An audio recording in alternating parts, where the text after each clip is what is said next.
What is a black Muslim besides a Negro? And what is the movement? Is it a bona fide religion or just a terror organization? Tonight on Stammer and Art Contact, we're going to have a look at the Muslims and the black nationalists in general. And my guest tonight, Malcom X, once the number 2 man in the black Muslims, now broken with Elijah Muhammad. He says he's a marked man and that a number of attempts have been made on his life. And also in the studio, we hope very shortly, Aubrey Barnett. There's been some difficulty tonight just before airtime, and Aubrey may join us and he may not. He's also split from the organization, and he's written an article in this week's Saturday Evening Post labeled simply, "The Black Muslims Are a Fraud." And here is Aubrey Barnett now. And my third guest tonight, Gordon Hall, an expert on extremist organizations. Aubrey Barnett, in your article, you call the black Muslims a fraud. Now, does this just apply to the mosque's methods of raising money or what? Do you think it's a religious fraud as well? I think the entire black Muslim movement is a fraud.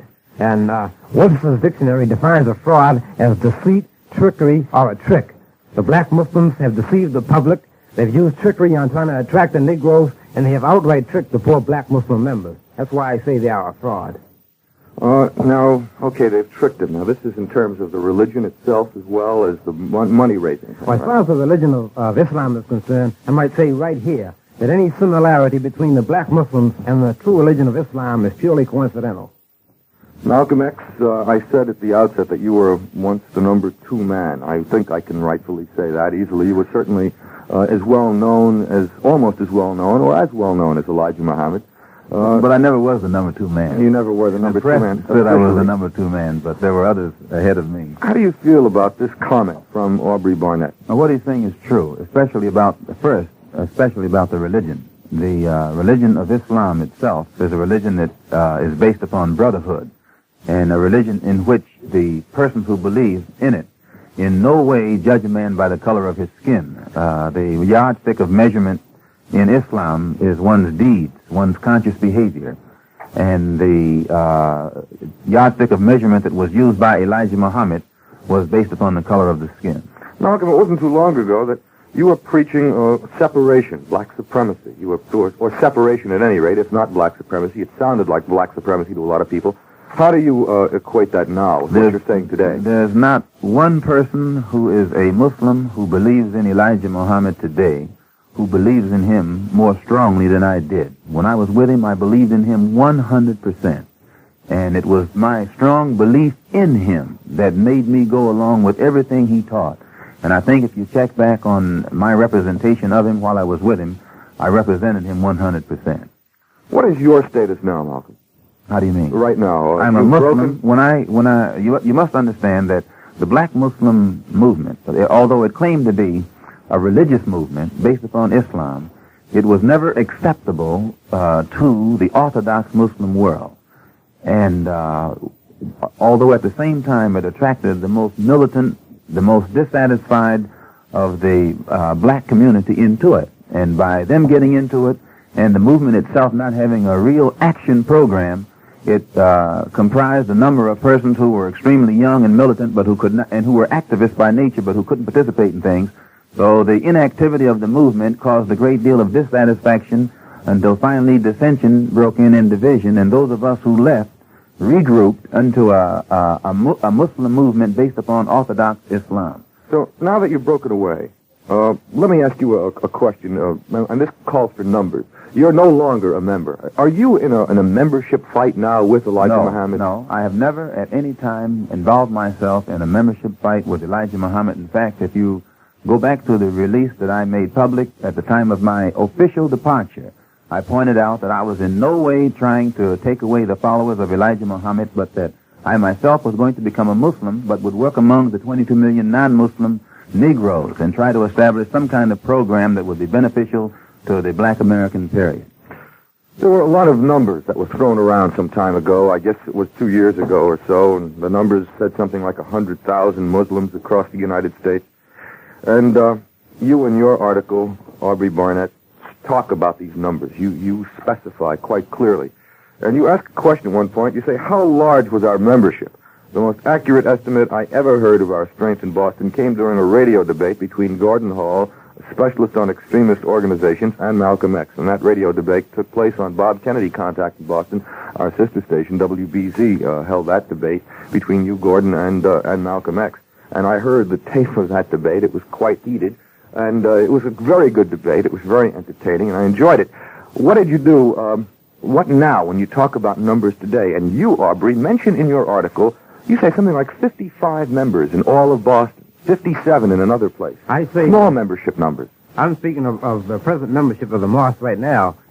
In Boston, they have probably 55 male members, and Springfield probably 35 or 40, and Providence, Rhode Island, maybe 10 or 15 members. The membership has just about dwindled in half. And before I comment on the actual sense of the movement at its peak, I'd like to add something to what Malcolm had just said, that not only did the black Muslim movement attract dissatisfied Negroes, and it attracted Negroes who were, contrary to the popular public belief, they did attract some Negroes who were doing very well in the world, but Negroes who thought that the black Muslims had a program for improving the condition of the Negro in America.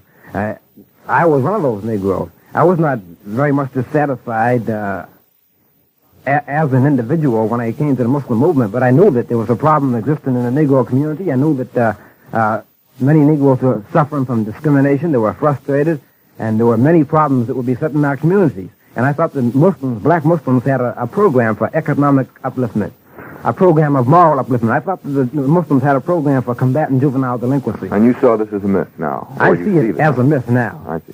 Gordon, you have been a critic of all extremist organizations.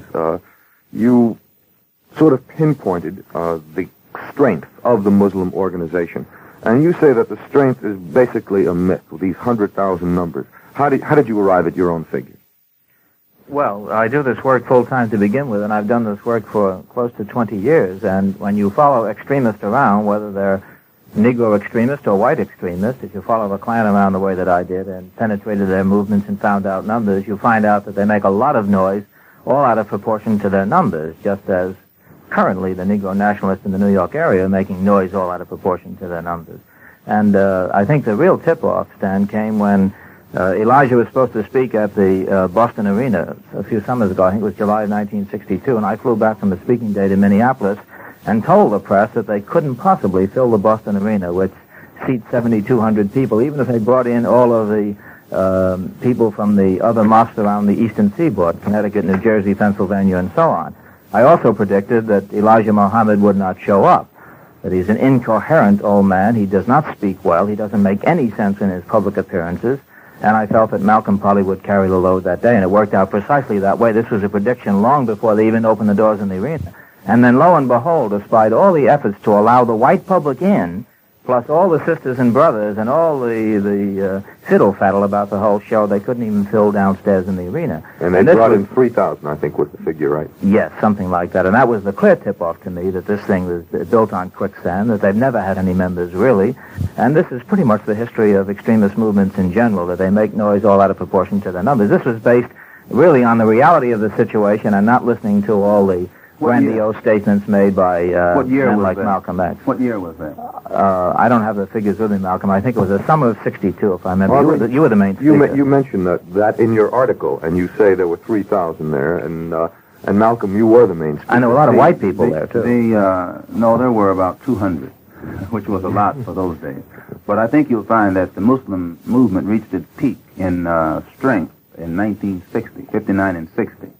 And it began to taper off in 61 and in 62. Do you agree with Aubrey's figures that the peak strength was about 13 to 15,000? Would that be your estimate as well of the total Muslim movement? No, the peak the peak in 1959 and 60 was reached. But it began to go down after Elijah Muhammad took a trip abroad, plus became involved in other personal problems.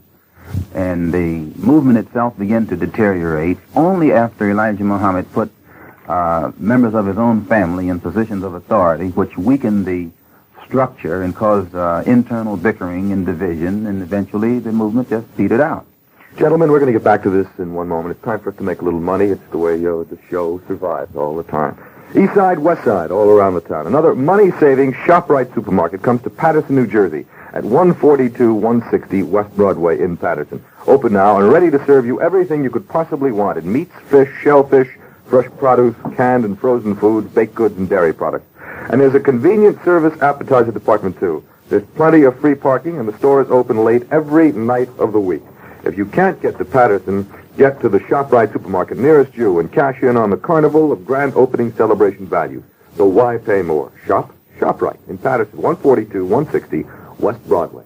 The Wynn's contact number, Judson 2-6405. That's JU2-6405. You have a question tonight. Tonight is the night. Yes, sir. Just one more point, Stan. I think the whole point of this last discussion between Aubrey and Malcolm and myself would be to point out that the three of us agree that of a peak figure of, say, 15,000, regardless of the year, whether it was 1960 or 59, this is far below what the press had been estimating all over the country. And 15,000 Muslims in any country are not very many Muslims when you figure that we have, let's say, a Negro population of close to 22 million. This is just a drop in the bucket. See, Eric Lincoln came up with a figure of 100,000. Because he doesn't study extremists. That's why he came up with that figure. I have to contend with that, and I won't go along with what you're saying. In what way? Malcolm, in what way? See, Eric Lincoln is the person who was probably first to mention a number in regards to black Muslims. But you will never find any figure given out at any time in any way, not by me, concerning the numerical strength of the Muslims. I have never stated. My standing answer was that the best part of the tree is the root. And I never defined the extent of the tree beyond that. Malcolm, I don't quite follow. The thing you have to consider, Mr. Hall, is like when you say that when you study extremist groups, usually they're very small and don't have much of an impact upon the public or drawing among the public. Whether you're in the north, south, east, or west here in the States, where the nationalists are concerned, usually nationalists have an anti-press, whereas the civil rights groups, or the accepted civil rights groups, usually the press, the city government, all of the machinery that has to do with molding public opinion goes along with civil rights groups. And whenever they're giving something, they have everything going for them toward promoting what they're giving. But when it comes to the nationalists, usually you'll find that they have to almost fight their way into print in advance if they're going to give something. And despite that, those obstacles and that type of organized opposition, still you'll find the nationalist groups, especially in the New York area, command a large following. I'll give you an example. This coming Sunday at 2 o'clock at the Audubon Ballroom, the Organization of Afro-American Unity, which I'm presently involved in, which is considered nationalist, are having a rally, and you are welcome to attend that. White, black, brown, red, yellow, green, or whatever else you have. And I think you'll find that despite the fact that we get no help whatsoever from the press, that we're able here in the New York area to attract larger crowds to our rallies than any other kind of rally that's given, and they are given the complete support of the press.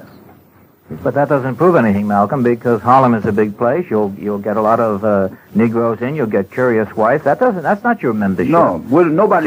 Just as when the Grand Dragon of the Klan speaks on campus, he will outdraw the vice president. He doesn't have to have membership to still be the influencing factor in the South. You can't tell me that the Klan is a handful of people in Alabama and then the whole government is supposed behind Martin Luther King and a handful of Klansmen are keeping Dr. King in jail and marching Negro children down the road. I'm not saying that at all. Well, then you can't say that extremist groups are not effective and do not represent an influencing factor in this society. Muslims, gentlemen, nationalists in the Negro community are not an important factor. I have a question after this point. But the Klan is an important factor in the white community. It has been historically, yes. Malcolm, you say attempts have been made on your life, and that was at this afternoon's press conference. You say 5 different attempts recently. How were they attempted? Yes, more than 5. Of course, there was the bombing of the house, which you know about. That occurred Sunday. Yes, first I would like to point out about that bombing of the house because the press has also been used during the past week to imply that I bombed my own house. I would like to point out right here and now that I have no life insurance. My wife has no life insurance. I have 4 baby girls, none of whom have life insurance. We don't have health insurance. We don't have fire insurance. We have no kind of insurance whatsoever. And the only group that stood to gain anything from the bombing of that house was the Black Muslim movement, in which the insurance is actually the insurance is in their name. And I really felt hurt that the press would allow itself to be used to give the public the impression that I would throw a bomb or light a fire to a home in which my wife and family are asleep. The deputy chief fire marshal, I think his name is Vincent Canty, pointed out to me in the presence of witnesses on that same night that a fireman picked up a bottle of gasoline from my living room that had not exploded. And because this bottle of gasoline was in a whiskey bottle, this fireman placed that a bottle on the dresser in my baby's room, thinking that it was a bottle of whiskey. And when my wife came in and saw the bottle there, she asked the fireman, what was it? And the fireman said it was whiskey. And well, we know that there's no whiskey in our house. And so she touched it and said, this isn't whiskey, this is something inflammable. And then they took it out. Now, despite that, the deputy fire chief marshal, having this knowledge and the police having this knowledge, still this knowledge is kept back from the press, and in the vacuum that exists, then this man James down at 116th Street steps in and tries to give the impression that all of this was done by me. And I think that it is a worse injustice on the part of the press and the police and the firemen to let such impression be given, even than the people who threw the bombs in the house themselves. Aubrey, you were attacked in Boston by a group that you say were members of a Muslim goon squad. How did that come about? Right, well, I think I should be angry with Malcom, because I think, in a way, Malcom was responsible for my being attacked. And the reason I was attacked, because the Black Muslim movement, losing strength, had to build an enemy. And the enemy they projected was the Black Nationalists. Now, because I had left the mosque and put the Black Muslims behind, they branded me as a Black nationalist. Even though I had left the mosque some time before Malcolm ever followed leaving the mosque, I was still accused of being a follower of Malcolm, although they should have turned around and said Malcolm was following me since I left first. Anyway, I can testify to the brutality of the Black Muslims, because I was viciously attacked by the Black Muslims and put in the hospital for a week with a fractured, I was hospitalized for a week, and at home, in bed for another week. I had a fractured rib, a fractured ankle, 2 fractured vertebrae, and internal injuries. And the reason I was attacked was primarily because I had the audacity to quit the Black Muslim movement. And I might point out, as far as the Black Muslims manufacturing stories, one of the most fantastic stories I ever heard was the Black Muslims' testimony in the trial, in which they were, incidentally, were all found guilty of assault and battery on myself and the other fellow who was with me. Yes, sir. One of the first cases in the country where a Black Muslim ex-member had pressed charges against the Black Muslims for being beat up. I'm not the first one who was beat up. I'm the first one who actually had the courage to take them into court. And during this trial, they made some outrageous charges. First of all, they charged that John Timus and myself attacked the mosque. 2 men attacked the mosque. You are a mighty 135 pounds. I weigh 130 pounds soaking wet. And with all my clothes on, and probably with a pair of combat boots on, I might weigh 130 pounds. But anyway, John Timus and myself attacked the mosque, where there may be, according to the Black Muslim members, they would have you believe there's 1,000 members there. But there are only probably 55, but 2 men against 55 is pretty good odds. But this is the story they gave, that I attacked the mosque, and during the course of the trial, I went to after I was attacked, I was taken to the city hospital by the Boston police. I stayed there for about 2 hours, and then the police took me to I had myself transferred to the Beth Israel Hospital. So the lawyer, during the trial, said that I got together with the Beth Israel Hospital and faked all of these injuries. I faked the x-rays showing my fractured rib. I faked the x-rays showing the... Who was the lawyer? The lawyer was Edward Jacko. From New York City? New York City. From Harlem? Yeah. You mean Edward Jacko came to Boston and accused you of faking these charges? Yes, apparently he wasn't very familiar with the Beth Israel Hospital, because it's one of the biggest hospitals in Boston, and how I ever got together with the Beth Israel Hospital to fake these records was beyond me. And why the Beth Israel didn't take him up on that is beyond me also. But they will fabricate any charges, make up the wildest stories. Gentlemen, we're going to get to the telephones in just one moment. Would you like to play an active part in education in your community? You can right now by helping the Board of Education to fill the vacancies on the local school board in your district, which is the link between your community and the New York City Board of Education. Wynn suggests that you write the coordinator of local school boards, 110 Livingston Street, Brooklyn, or you can call 596-8993 for further information. Applications must be submitted by March 15th. That's March 15th. Let's get right to the telephones. Could I ask him just a question? Was Edward Jacko retained by the Muslims in Boston, or was he retained by the Chicago headquarters? He was retained by the Chicago headquarters because the black Muslims were found guilty in lower court and advised by the judge to plead guilty and pay me restitution, $2,000 for the damages I sustained, and he would give them a suspended sentence. But they, in order for Chicago, they appealed the sentence and they fired their other lawyer and imported Edward Jacko from New York. Okay, let's get to our... You have One quick comment on this general discussion of the courts and such. Aubrey took his case into the courts, placed it in the hands of what he feels is the reasonably fair and uncorrupt courts and justices and so on, and his case has been settled. I would charge that Malcolm's one-sided account of what actually happened in his home and everything will have to be settled by the courts through investigation and all the rest. And I warn your listeners to not to be simply accept this at face value, but to watch the newspapers and see what does develop in this current Well, case. you made a comment. What do you mean by the that? case was settled. I mean just what I said by Not that. satisfactory. These Muslims, I must point out, were given suspended sentences But they were against convicted. the law, against the laws of Massachusetts. The statutes of Massachusetts say that you cannot give a person a suspended sentence when he's been convicted of assault and battery with a dangerous weapon. Well, there's another point. There were actual suspects in that case. And let me say this about, in terms of fair play on this station, the Muslims are going to have a chance on March 3rd to answer every single charge that has been made here tonight against them. Well, actually, They you have been should have had the advised- Muslims here tonight. Well, there's a little problem with that, and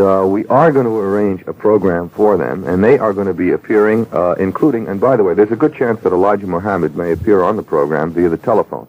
And we're looking forward to that, of course. We're trying to arrange that now. As soon as they were apprised of the fact that you were coming on the program tonight, they asked for equal time. And although it doesn't really come under the equal time provisions by the FCC, we are going ahead and are giving them a program. I believe it's March 3rd or March 4th.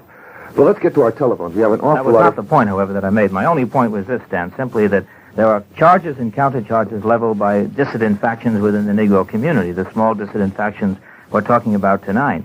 But these things will be thoroughly investigated by law enforcement agencies, including the FBI, and justice will be done in the end, just as the Black Liberation Front will claim that they weren't really trying to blow up anything, but the evidence is clear that they were trying to blow up the Statue of Liberty, despite their charges now that they're being framed. Mr. Hall, today we demanded that the FBI launch an immediate investigation of the bombing of my home on Sunday morning. Very good, and I'm confident that Because we were charging a conspiracy on the part of some firemen, some policemen, and some newsmen to work together to cover up the part played by Elijah's followers in the bombing and to give the public the impression that I bombed it myself by withholding valuable information from the public and telling half-truth through the press.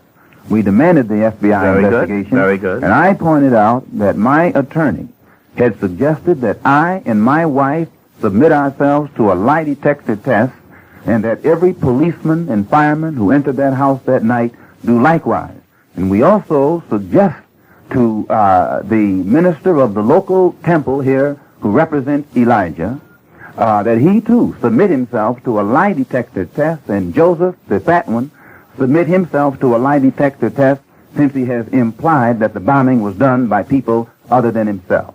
So we're not in any way, sir, ducking away from any kind of investigation. We just demand that it be done by an impartial body and that it be done immediately. Very good. Gentlemen, let's do a station break right about now. This is yours truly, WINS, the Group W station, Westinghouse Broadcasting for New York. We're going to get back to things in just about 40 seconds. Hey, fella, do I need my umbrella? Should I bundle up extra warm? If you know, don't be slow. It's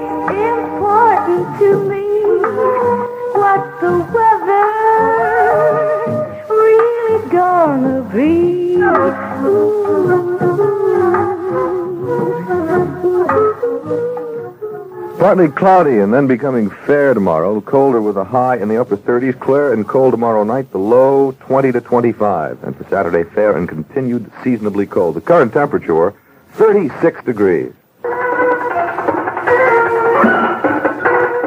What is a black Muslim besides a Negro? What is the movement? Is it a bona fide religion or just a terror organization? Tonight on Stan Bernard Contact, we're talking about black nationalism and my guests, Malcolm X, Aubrey Barnett. Aubrey is a former black Muslim official from Boston. He's split from the organization and has written an article in this week's Saturday Evening Post labeled simply, "The Black Muslims Are a Fraud." And it's not a simple article at all. It runs about 7 pages and it's absolutely fascinating. And my third guest tonight, Gordon Hall, an expert on extremist organizations. You know, we haven't taken a single phone call yet, gentlemen, and I would like to very much right now. Let's find out what's going on out there. The Wind's contact number, Judson 2-6405. This is Stan Bernard Contact. You're on the air. Yes, I'd like to say that there's one thing about this business about Malcolm's home being bombed that really bothers me. He charges that the black Muslims did this. Now, there's one thing. They happen to own this home. It's not Malcolm's home. It's the black Muslims' home. Now, it seems very odd to me that the black Muslims would want to destroy their own property. It would seem more likely to me that Malcolm X would want to destroy the black Muslims' property. In other words, that he would try to just throw a couple of innocuous bombs in there that aren't going to hurt anybody. He knows they're not going to hurt anybody. They won't do too much damage. And he'll have a lot of publicity for himself. And then he can charge all he wants to, "I'll take a lie detector test," because he knows that a lie detector test is not admissible in court as evidence of anything. Malcolm, how do you answer that? I say this, that the black Muslim movement has never had as their motive the acquiring of that home. The possession of the home itself means nothing. Elijah Muhammad lives in a $150,000 house in Phoenix, Arizona. That house is worth less than $15,000. It's not the home itself, the material home itself, that is the object of the present court battle. There's more to it than that. And anybody, I should think people should question the deputy fire marshal and the others who investigated the bombing out there that night and let them give their story as to whether or not I could have set those bombs.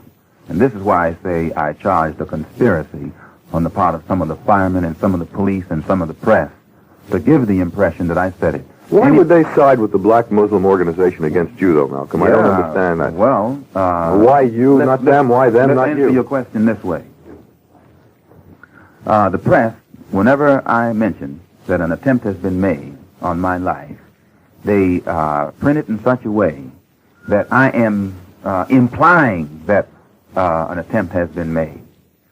The black Muslim movement tried to kill me in Los Angeles airport 2 weeks ago while I was in the company of the Los Angeles police.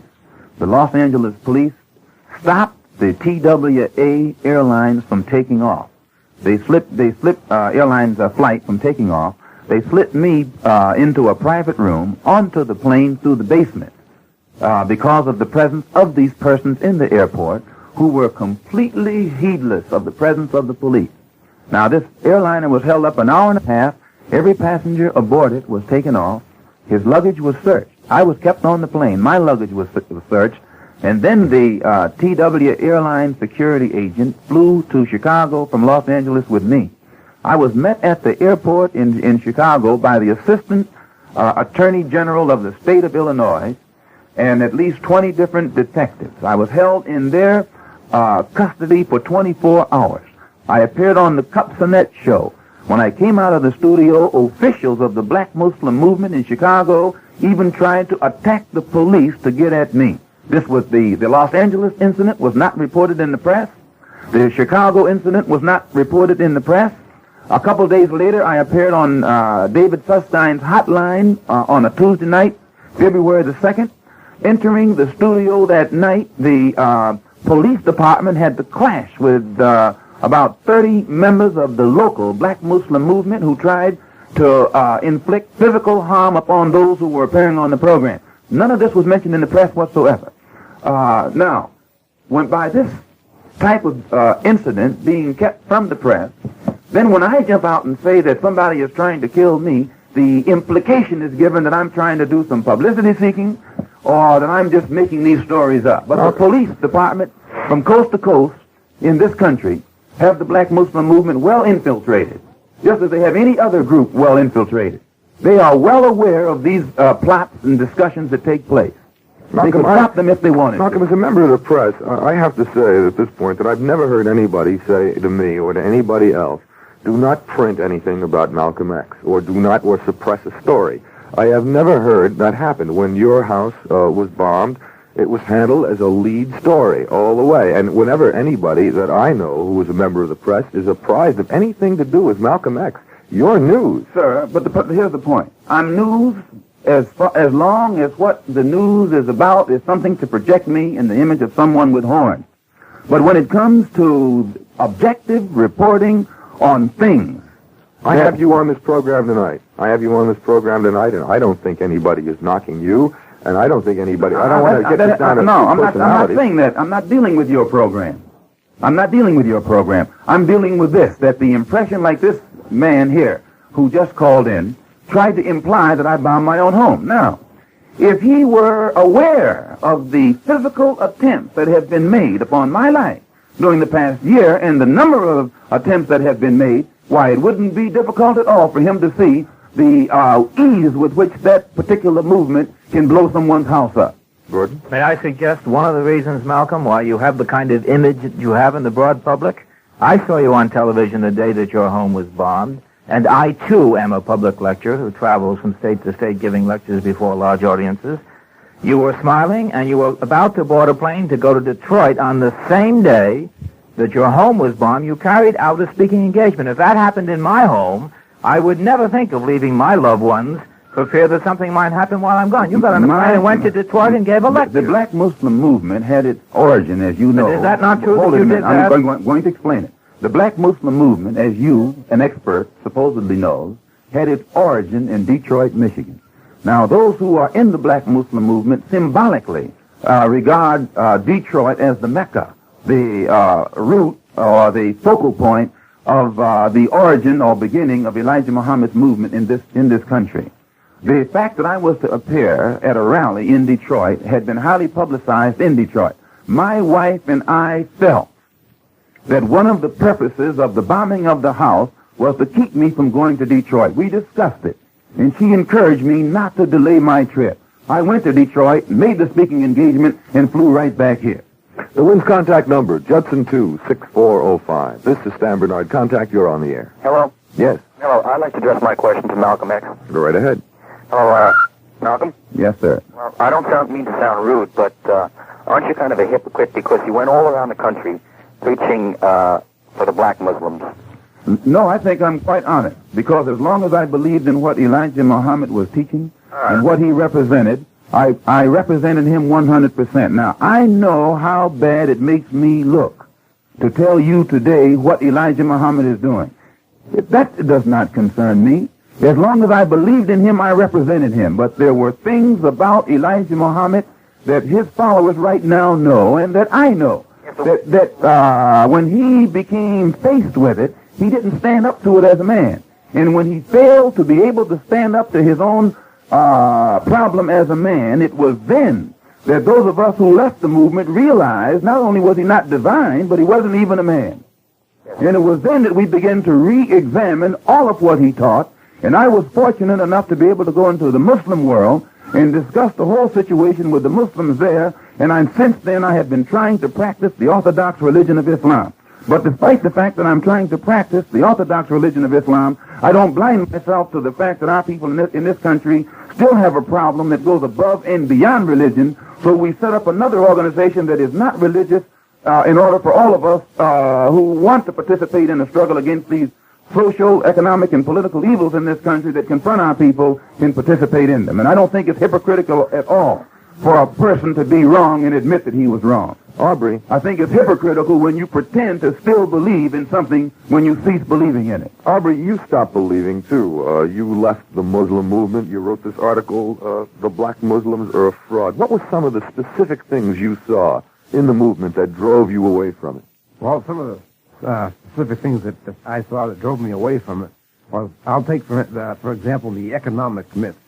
The Muslims in their propaganda had projected the thought that they had a vast economic empire in Chicago. This is one of the things that really attracted me to the movement. When I first became aware of the movement, I was a college student, and I was just in the process of graduating from Boston University, and I got a degree in Bachelor of Science degree in Business Administration. And when I started attending meetings, they used to tell me about the big businesses they had out in Chicago. 11 months after I joined the movement, I finally went and saw these big businesses. And they consisted of a grocery store, a barber shop, a restaurant, and a dress factory, which had 3 power sewing machines in it. Now, I was greatly disillusioned when I saw these things. But this was the extent of the great Muslim empire that they had been speaking about. So Well, was it just size? I mean, a lot of people, were you just disappointed in the fact that the size wasn't everything that everybody thought it was going to be? I was disappointed because they had projected this as being, in fact, in the literature they had described it as Elijah Muhammad had invented a great communal system where the people, the Negroes could get together and build businesses that would give employment, to all Negroes who needed jobs.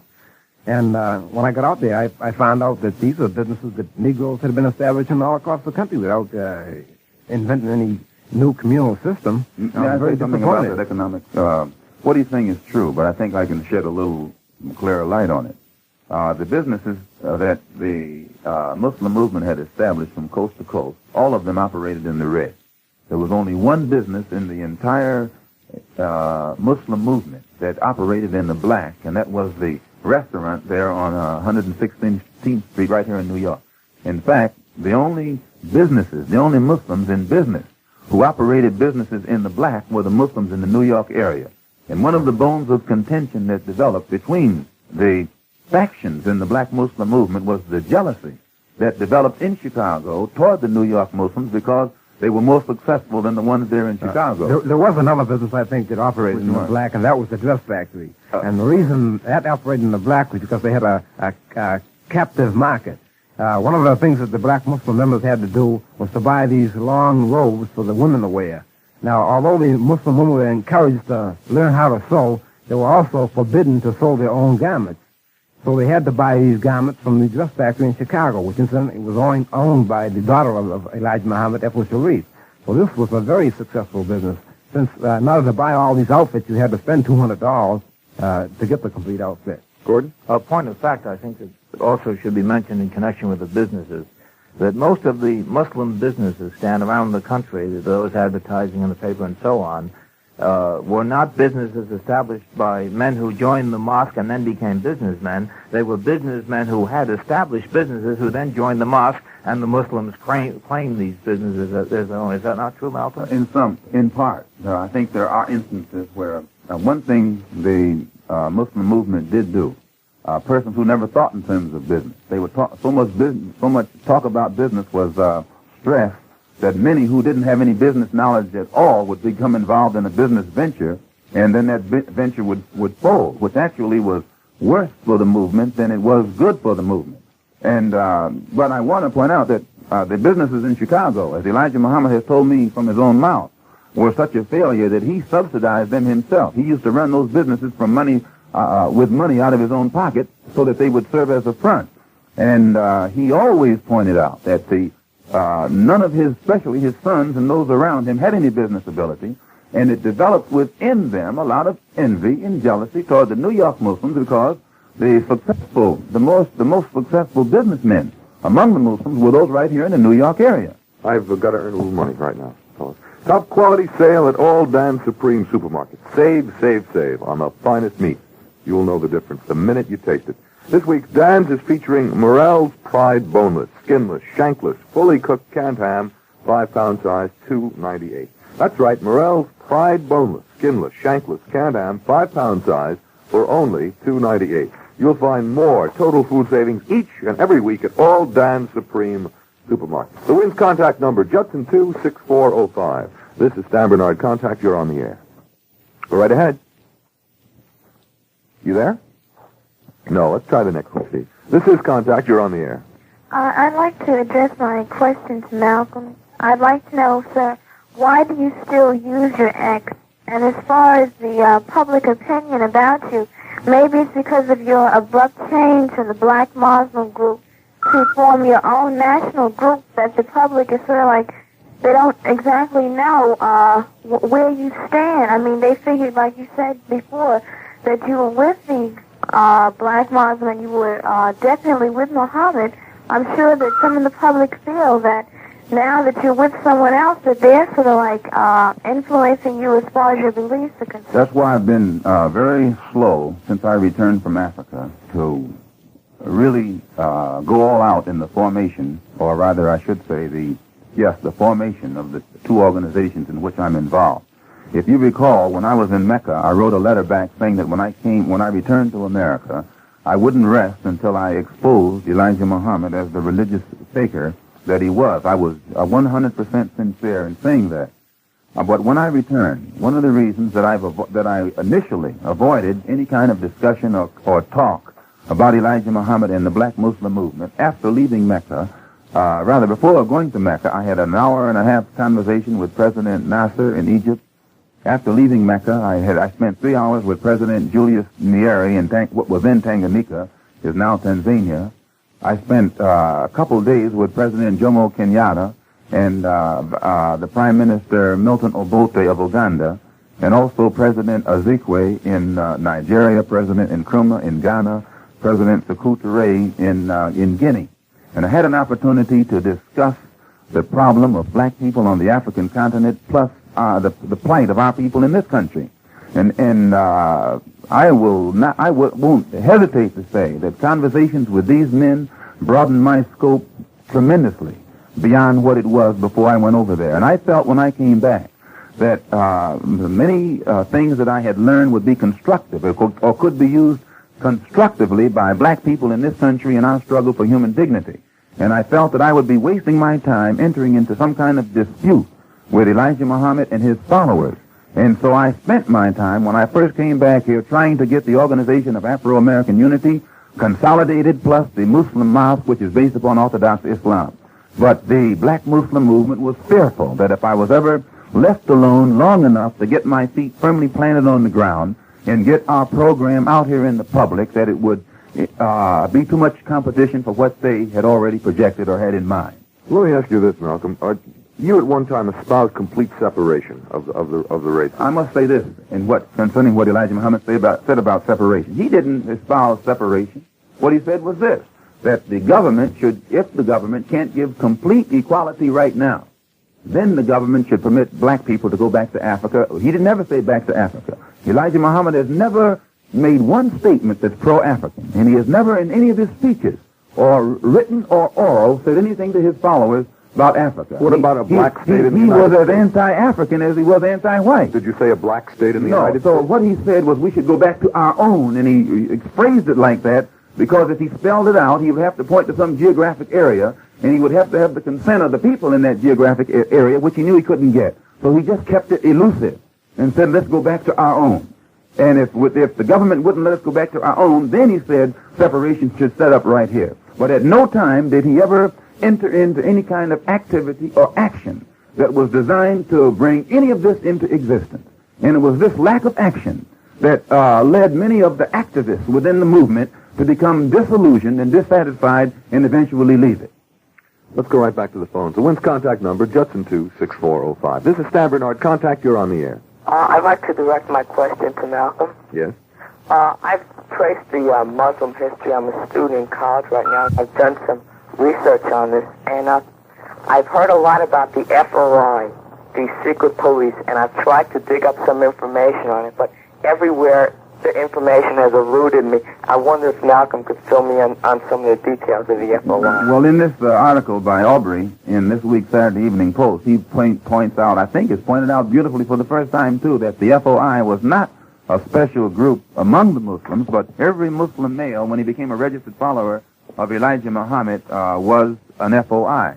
And but the press got the impression that it was a special or select group within the Muslims that constituted the FOI. Bill, there's your answer. And I might even point out, too, that if you go back and examine the Muslim philosophy and its general overall temperament, up until 1960, you'll find that it was a group of people who tried to practice religion. I don't think that the real rot set in until after 1960. This is why I was pointing out to Mr. Hall that it began to deteriorate and decline after 1960. What were some of the rules, Aubrey, that you came in contact with? You used to read the charges, according to your article, against people who were brought up by charges in your mosque. You go back and examine the Muslim philosophy and its general overall temperament, up until 1960, you'll find that it was a group of people who tried to practice religion. I don't think that the real rot set in until after 1960. This is why I was pointing out to Mr. Hall that it began to deteriorate and decline after 1960. What were some of the rules, Aubrey, that you came in contact with? You used to read the charges, according to your article, against people who were brought up by charges in your mosque. What kind of rules were they that were broken? Well, the black Muslims have their own rules and regulations that each member must follow. They have such strict rules as you can't go to the theater, you couldn't go to a sporting event, you couldn't attend a Christian funeral or even a Christian wedding, even if it was a relative of yours. Now, there's a very specific reason they do this. There are two reasons. One reason is because it costs money to do these things, and the other reason is they're teaching total dissatisfaction with the present society. So that if you can do anything to gain any satisfaction whatsoever from today's society, then you're contradicting what they are teaching. So a member would be punished. He could be put out of the mosque or punished in other ways for going to a theater. And for adultery or fornication, if a Muslim man or woman had anything to do whatsoever with any man or woman to whom he or she was not married, that person would be given from 1 to 5 years out of the society. That is, they would be brought in front of the Muslim body and totally humiliated, which is the worst form of psychological treatment that you can receive. Then they would be isolated into a category where they would have no intercourse whatsoever with the Muslim community for a solid year, and if they came back on probation, they'd be on probation for 4 years. Now, in 1954, a young girl who was a secretary in Chicago became pregnant, and she was brought in front of the Muslim community. She was humiliated. She was isolated by the judge, who was Elijah Muhammad.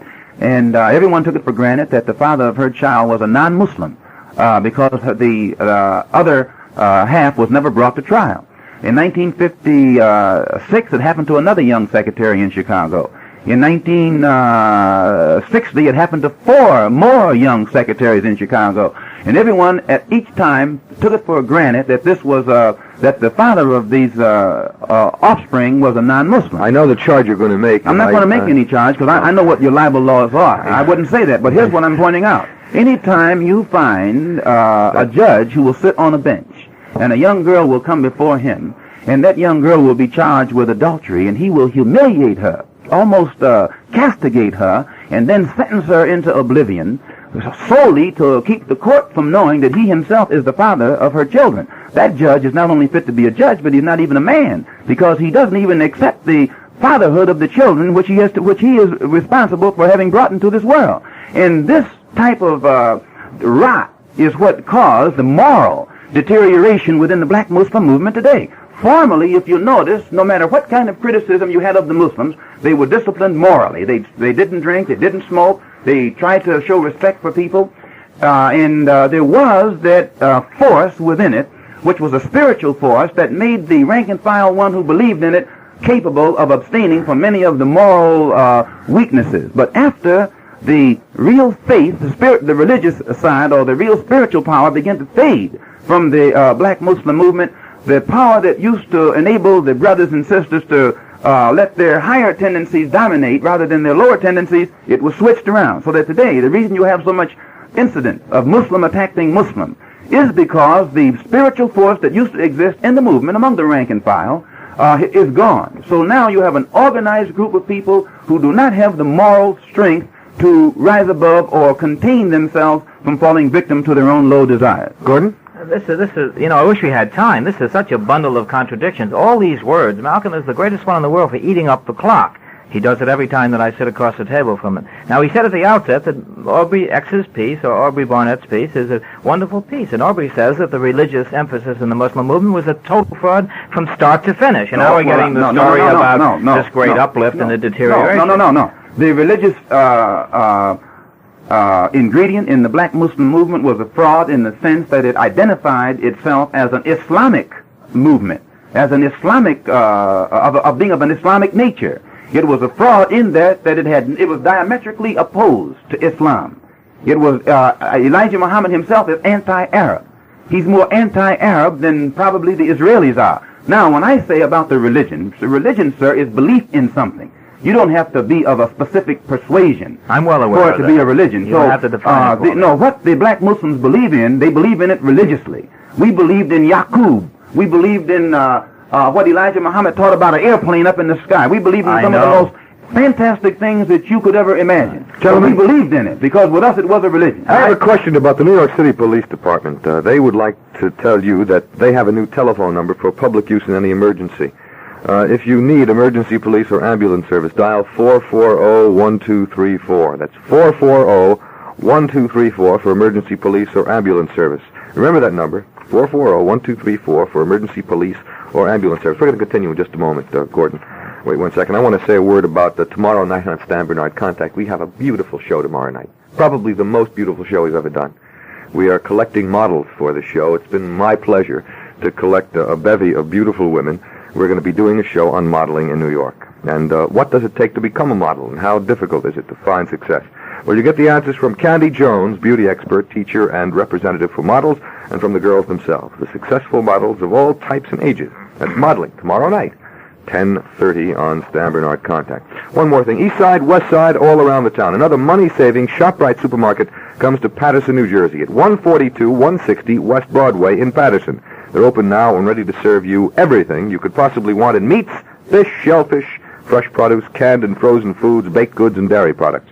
And there's a convenient service appetizer department, too. There's plenty of free parking, and the store is open late every night of the week. If you can't get to Paterson, get to the ShopRite supermarket nearest you and cash in on the Carnival of Grand Opening Celebration values. So why pay more? Gordon, you going to say something? One of the distressing aspects of a discussion like this with limited time is that with this great outpouring of words on the part of someone like Malcom, an average listener, both Negro and white, might get the idea that this is what life is all about in the Negro community. And this isn't what life is all about in the Negro community. We're still talking about a handful of Muslims and a much smaller handful of followers of Malcolm. Well, I want to ask you a question, though. We were talking about terror. We're talking about terror. Malcolm X says that he's, in a sense, terrorized.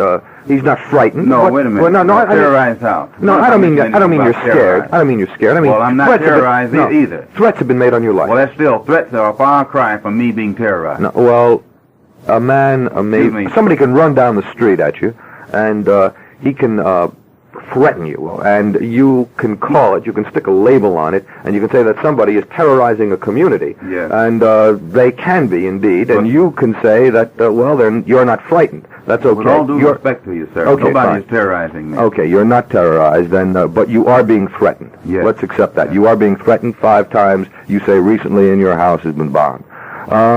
You're an expert on extremist organizations, Gordon Hall. And I get threatened, I might add, a good deal. And the last place that I take threats on my body, and I have also been beaten up very badly, too. The last place that I take them is to the press to tell them all about it because it gives other people ideas. I keep these things to myself. This is one of the hazards of being in the field that I am in, and I don't go announcing it to the press every chance that I get. That's, your attitude. You announce it all the time. Why? No, I have not announced it all the time. Mm-hmm. I have answered the charges made by the Black Muslim movement on 116th Street. Mm-hmm. The charges? The charges that I'm seeking publicity and pretending to be threatened. What did you do when you were beaten, Aubrey? Oh. Did it get into the papers right away? It got into the papers, but in a distorted way.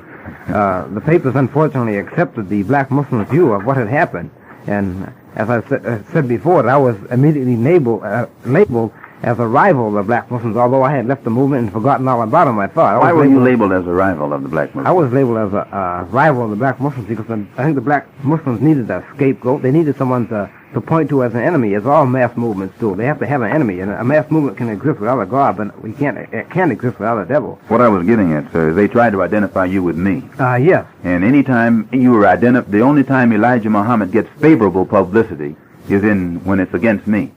They side with him, and anything his followers do as long as it's against me.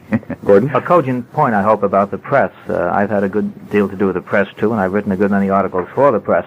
One of the reasons that the press is confused about these things is here you have people running around with phony names and initials like X on their name, with unlisted telephone numbers, engaging in all sorts of counter-charges of conspiracy and counter-conspiracies. It's little wonder that the press is confused. The members themselves of these movements are confused. No, the press is confused. The press wrote articles about me, though, using my name, address, age, and everything else, without ever once consulting me, and labeled me as a black nationalist, when I've never joined any black nationalist organization or any other organization after I left the black Muslims.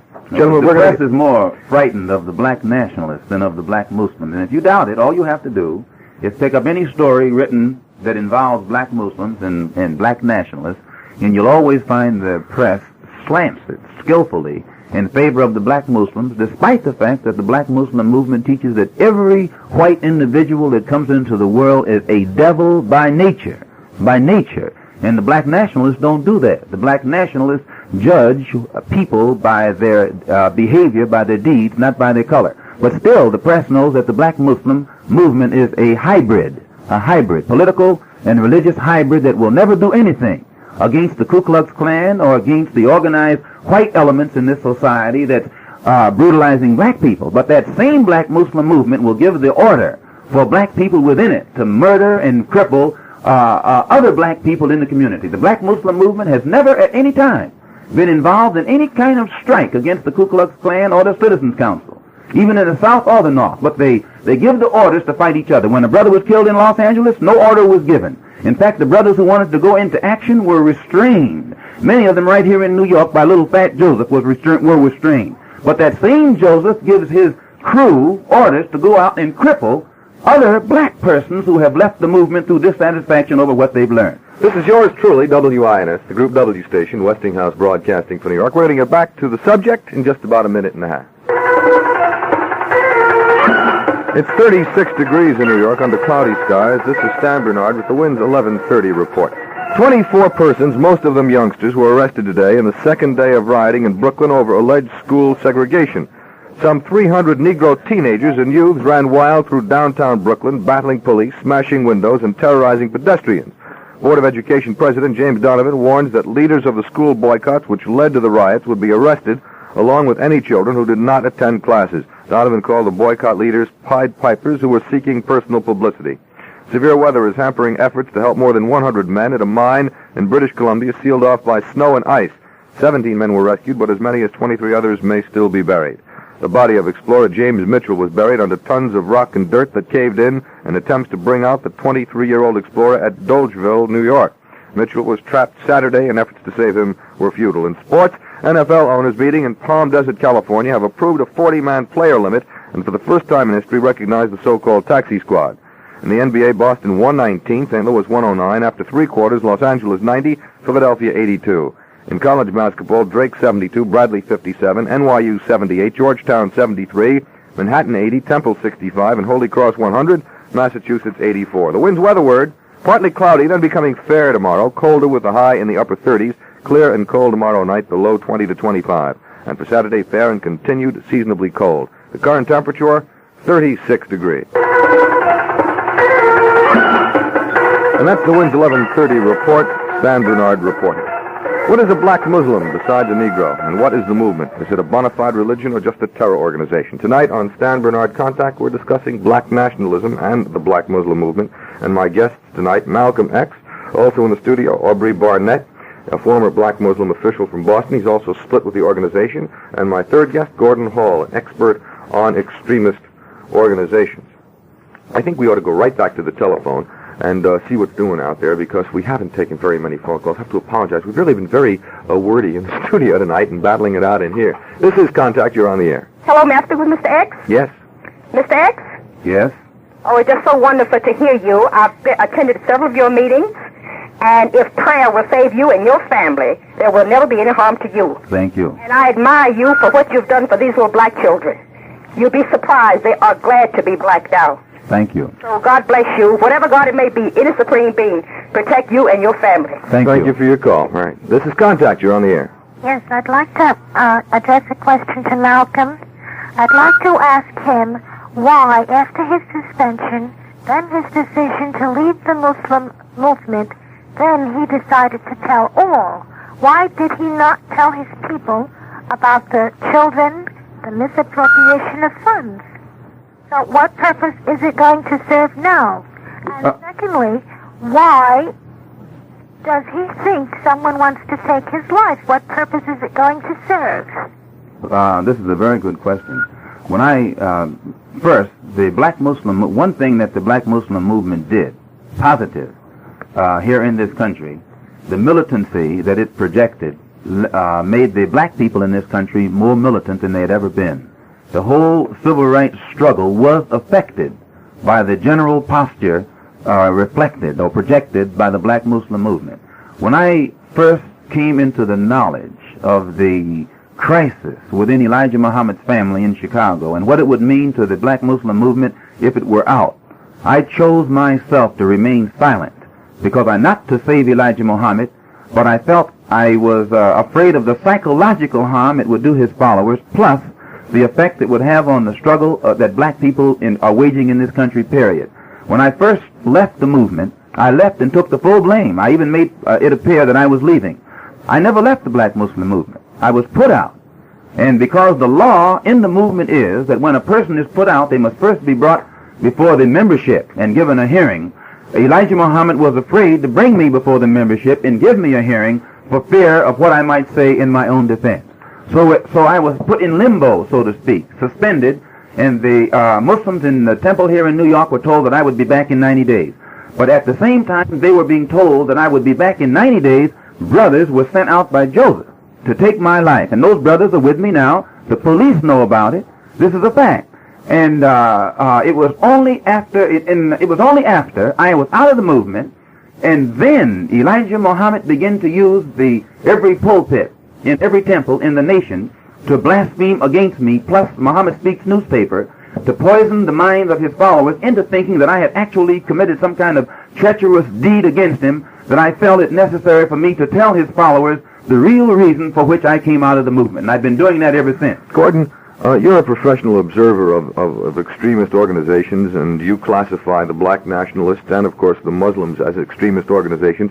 How do you appraise this political warfare that's going on in the black nationalist organization? Well, to be perfectly frank with you, and I do believe in speaking frankly, I think at the moment the Muslims are a dying organization. They're on the way out. They've made no impact in the Negro community nationally at any point, and even less so now. Malcom has no place to go, which is why he's floundering so badly. For example, he's been breaking bread with the communists downtown. Wait a minute. What communists have I been Socialist Workers' Party. You're absolutely out of your mind. I have never broken bread. You have given several speeches, which they have that's not reprinted. Bread. I speak anywhere. I spoke in London, England. You were very proud to go back several times, and they're reprinting one of your major addresses in the Militant. I spoke in a church in Rochester a couple nights ago. Does that make me a Methodist? We're not talking about churches. We're talking about the Socialist Workers' Party. Just because you speak somewhere doesn't make you that. You speak to the public, and you speak on any platform. Oh, I don't, Malcolm. And I speak to the public, and I speak on any platform. I'm afraid that's not the case, If speaking on the socialist platform makes me a socialist, then when I speak in a Methodist church, a communist platform. I was in Selma, Alabama last week speaking in Martin Luther King's church. Does that make me a follower of Martin Luther King? No, your line of reasoning, sir, doesn't fit me. Well, I'm just saying that I was asked the question by Stan, and I think that at the moment the nationalist movement has no place to go. They're floundering, and they're putting out lines everywhere. And there is an alliance in the general Harlem area between some of the Peking-based communists, the Progressive Labor Movement, and some of the others, the Bill Epton crowd. Bill Epton is a self-confessed avowed communist. You'd agree to that, wouldn't you, Malcolm? I know nothing about what Bill Epton's political philosophy is. Bill Epton, in my opinion, is one of the militant leaders in Harlem. Now, what his political beliefs are, I think that he has a right to them. I didn't say he didn't have a right. I'm just saying what he is. Well, and he has stated to me whatever personally. They are, I've interviewed him. He told me he's an avowed communist. So, whatever they are, he has a right to He'd them. like to see the system of ours completely junked as well. All I'm saying is that there's a lot of warfare. I think you'll find that a lot of the children that are out there in Brooklyn are on the rampage against the segregated school system here in New York City. May I speak? And King and some of his followers in Alabama right now are fighting against the same system. But you don't let other people speak, Malcolm. Well, say your words. I'm trying to. You would be kind enough to let me speak. Go right ahead, Mr. Hall. Well, at any Dr. rate, Hall.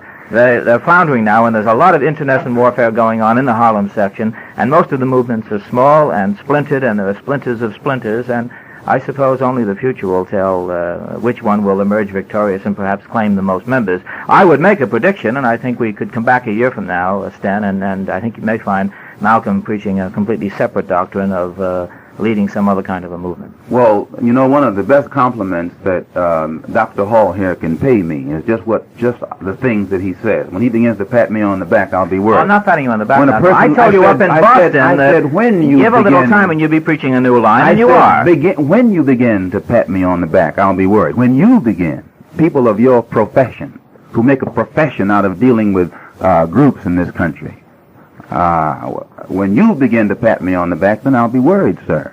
Now, I would advise you, if you think that nationalism has no influence whatsoever, the Nationalists, the Organization of Afro-American Unity, are having a rally at the Audubon Ballroom on Broadway. You mentioned it earlier. You're getting in a couple of I'm good going free to mention plugs. it again, that I wouldn't come on the program and not mention it, because one of the most difficult things for nationalists to do is to let the public know what they're doing. So we're having this rally at the I know Audubon. the public is engaged in a vast conspiracy against you. It's You're going to obvious make from me what mention you're it 4 or saying. 5 times. We're having this rally. We're having this rally at the Audubon Ballroom this coming Sunday at 2:00, and people just like you who consider themselves experts on nationalists are given front seat invitations. And I would advise you, since it's your profession to know what nationalists and other so-called extremists are doing, to come and be our guest. Now, one thing I'd like to point out too, Dr. Hall. Whenever you find You black... know perfectly well I'm not a doctor, Malcolm. Well, you sound like an expert on something. I thought you were a doctor. Whenever you find the condition that black people are confronted by in this country, being permitted by the government to exist so long, the condition in itself is extreme. And any black man who really feels about this situation that our people are confronted by, his feelings are extreme. You can't take a cough syrup and cure somebody who has pneumonia. And the black people are becoming more extreme every day. I was in Alabama a couple of weeks ago before I went to England, down there with Dr. King and some of the others who are trying to just register and vote. Now, I'll tell you frankly, with King is supposed to be the most moderate, most conservative, most loving, most endorsed, most supported. Now, the word is responsible, but go ahead. Okay, responsible to the white power structure. To me, when white people talk about responsible... He's a responsible American. That's what he is. When people like you usually refer to Negroes as responsible, you mean Negroes who are responsible in the context of your type of thinking. So, getting right back to Dr. King, anytime you find a person who goes along with the government to the degree that Dr. King does, and still Dr. King's followers, children, are made to run down the road by brute policemen who are nothing but Klansmen, and the federal government can step in and do nothing about it, I will guarantee you that you are producing extremists by the thousands. Now, when I was down there, they wanted me to speak to the press, but didn't want me to speak to the church, or the children, or the students. Let me ask And you, it was Malcolm. the students themselves that insisted that I speak, that gave me the opportunity Malcolm, to speak. how do you think that's going to be changed? Sir, How? I mean, no, I know you're talking about these children being made into extremists, but how is that situation going to be changed? Do you think by warfare? It's not going to be changed by making believe that it doesn't exist to the intense degree that it exists, and it's not going to be changed by putting out polls like Newsweek magazine did last week, implying that Negroes are satisfied with the rate of progress. This is deluding yourself. And my contention is that white people do themselves a disservice by putting out these kind of things to make it appear that Negroes are satisfied when the most explosive situation racially that has ever existed in this country exists right now. And all of your so-called responsible leaders, when they speak about the situation, they say everything is in check. Yet every day you find Negro children becoming more explosive than they've ever been before. You're not answering my question. You're avoiding it. I asked you, how is it going to change? Is it going to change through extreme behavior, let's call it extreme reaction. In other words, you are going to react extremely to a situation that you don't like. Now, how extreme can your reaction be? Well, sir, when Russia put missiles in Cuba, the only thing that made Russia get her missiles out of Cuba was when America pointed missiles right back at Russia. Are you suggesting revolution? I'm saying this, that when you respect the intelligence of black people in this country as being equal to that of whites, then you will realize that the reaction of the black man to oppression will be the same as the reaction of the white man to oppression. The white man will not turn the other cheek when he's being oppressed. He will not practice any kind of love of a clan or a citizen council or anyone else. But at the same time, the white man is asking the black man to do this. So all I'm saying is, I absolutely believe the situation can be changed. But I don't think it can be changed by white people taking a hypocritical approach, pretending that it is not as bad as it is, and by black leaders, so-called responsible leaders, taking a hypocritical approach, trying to make white people think that black people are patient and long-suffering and are willing to sit around here a long time or a great deal of time longer until the problem is made better. Let's go back to the phone. The WINS contact number, idea. Judson 26405. This is Contact. You're on the air. Hello, Malcolm. Yes? The Ku Klux Klan should get you. Thank you very much. Let me Very point gentle point statement. something out to this lady. I'm invited to Mississippi next week. I'll be going to Mississippi next week. The Ku Klux Klan will have all the opportunity it wants to get me. I was in Alabama last week. They had an opportunity then. You don't always have to go down south to find the Ku Klux Klan. Evidently, one is your father, or you wouldn't be able to speak as you do. This is Contact. You're on the air. Yes, I'd like to ask Mr. Barnett a question. In Louis Lomax's book, When the Word is Given, he says, none of the rumors about Muslims receiving help from outside, communist or segregationist sources, has proved true. Does Mr. Barnett have any information that will verify or refute that statement?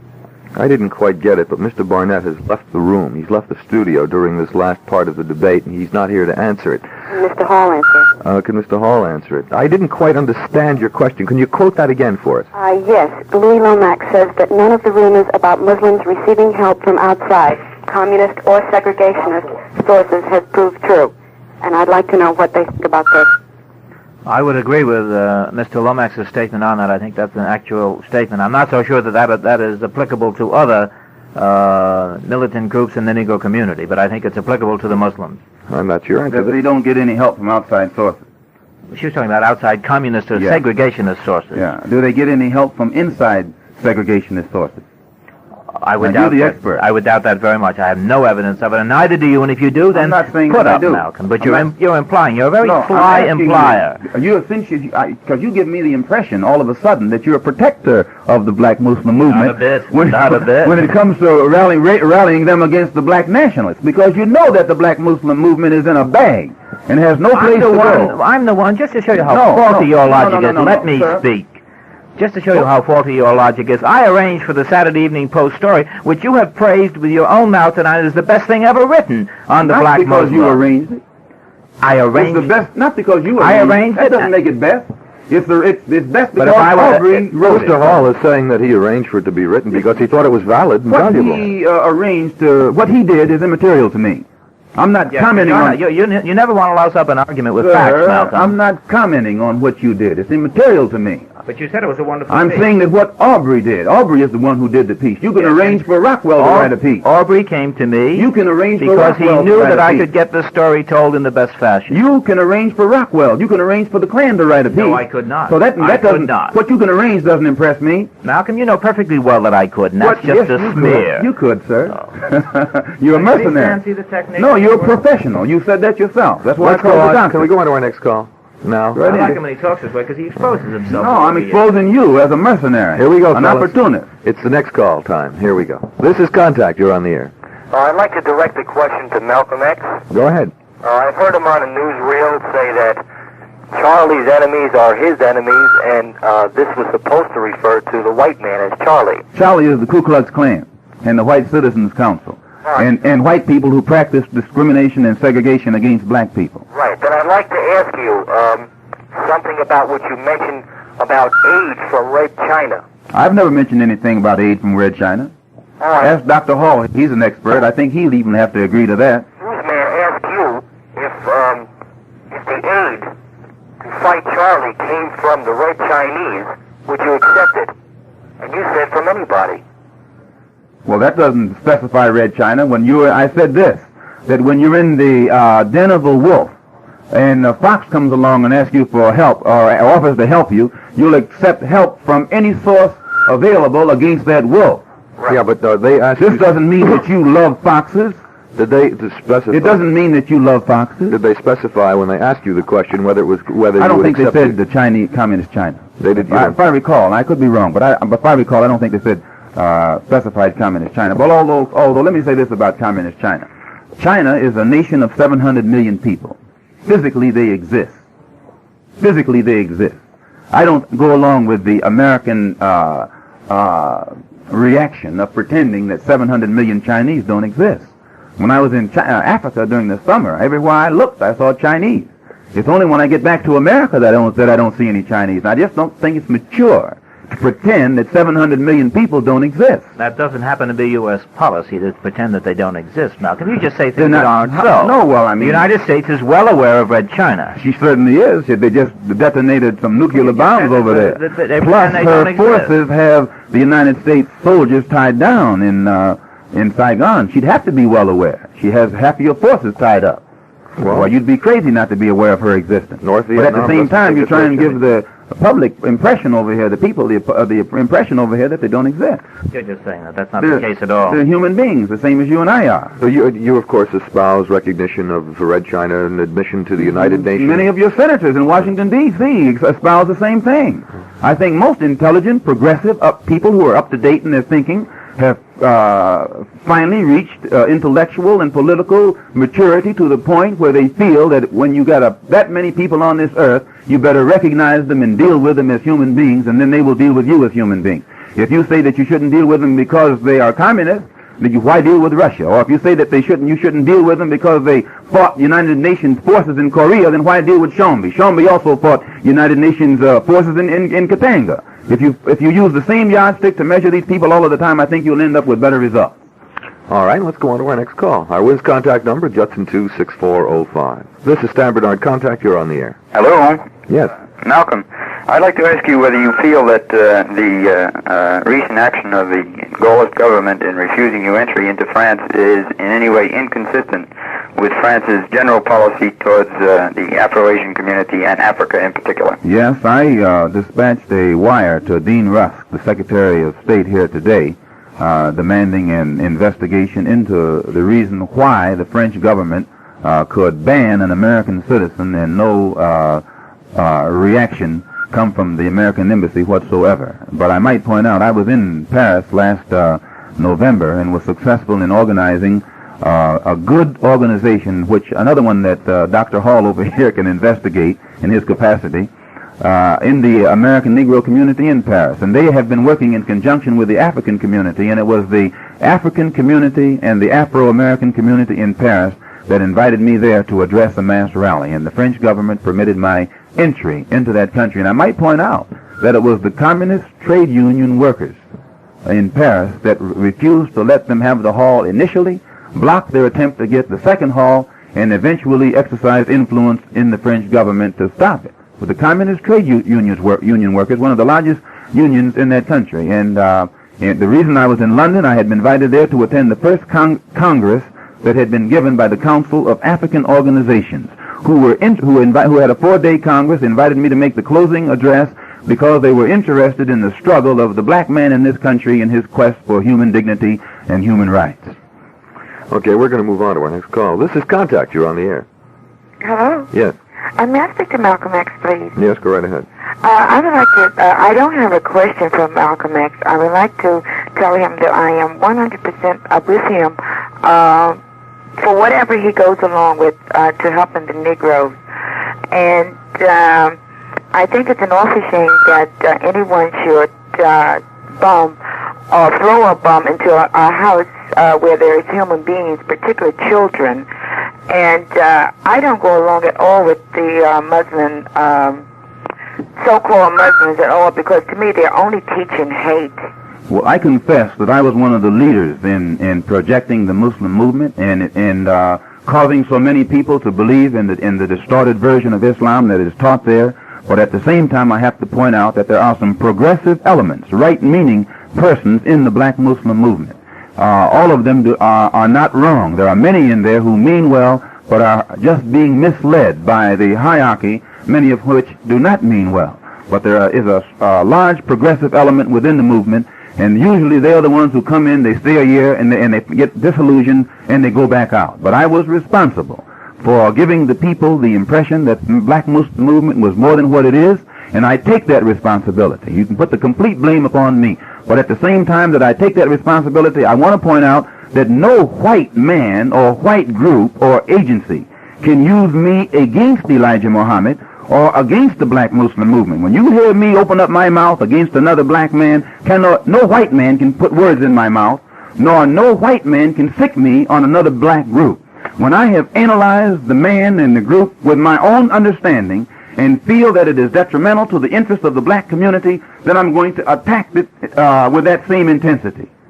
Gordon, you were going to say something. Well, again, it's more words, and he began by saying that he has to confess that he was responsible for misleading so many people on the Muslim count. There were never very many Muslims. Let's always come back to the fact that not very many people were ever misled. The white press was misled into believing there were a lot of Muslims. Dr. Hall. There were never more than 15,000 Muslims in America, and there are only now 6,000, and we have 22 million Negroes in the United States. Keep these facts uppermost in one's mind. Well, you said it. You admitted this at the very beginning, Malcolm. You said the 15,000 figure is correct. Here's another fact. These are facts, Malcolm. Here's another fact you have to keep in mind.